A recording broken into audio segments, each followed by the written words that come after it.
but we've got good news. Just spoke with Speaker McCarthy, and we've reached a bipartisan budget agreement that we're ready to move to the full Congress. And I think it's a really important step forward, and it takes the threat of catastrophic default off the table, protects our hard-earned and historic economic recovery, and the agreement also represents a compromise, which means no one got everything they want. But that's the responsibility of governing. And this is a deal is good news for, I believe, you'll see, for the American people.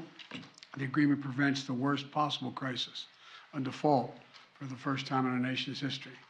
An economic recession, retirement accounts devastated, millions of jobs lost.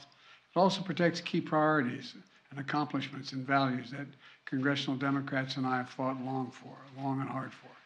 Investing in America's agenda that's creating good jobs in communities throughout the country. It protects Social Security, Medicare, and veterans, and so much more.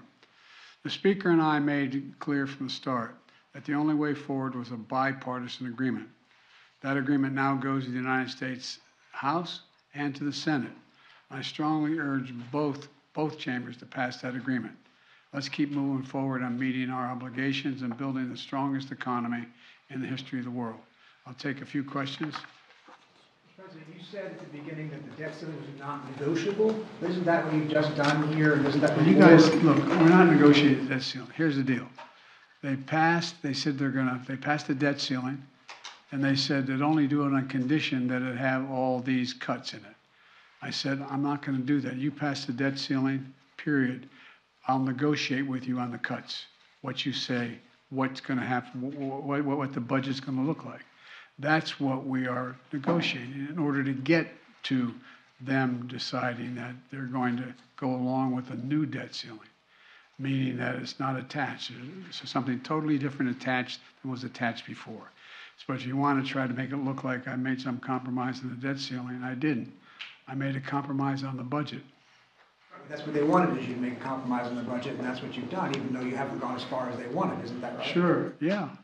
Well, can you think of an alternative?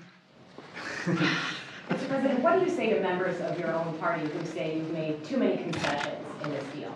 They'll find I didn't. Mr. President, on your allies and adversaries to America, would you be willing to say about what you think this process said to those adversaries and allies? You have a deal now, but what does the process say? What does the struggle say to them? Well, it says we've been through this more than once, and it's just the nature of the way we handle the deficit and handle whether we're going to, each year, going to pay our debts. And it's happened more than once. It will probably happen again, but it's not going to happen at least for another 2 years here. And I don't think beyond that it won't either. Mr. President, do you think it's time for the U.S. to get rid of the debt limit? That this is, for the reasons you just laid out? No, I think it would cause more controversy getting rid of the debt limit, although I am exploring the idea that we would, at a later date, a year or two from now, decide whether or not the 14th Amendment, how that actually would impact on whether or not you need to do the debt limit every year. But that's another day. Thank you. Mr. President, do you believe Speaker McCarthy has the vote, and did he negotiate in good faith? I think he negotiated with me in good faith. He kept his word. He said what he would do. He did what he said he'd do. And I have no idea whether he had the votes. I expect he does. But I don't think he would have made the agreement. Mr. President, do you have a comment on the elections in Turkey? Have you spoken with President Erdogan? I have not spoken with him yet.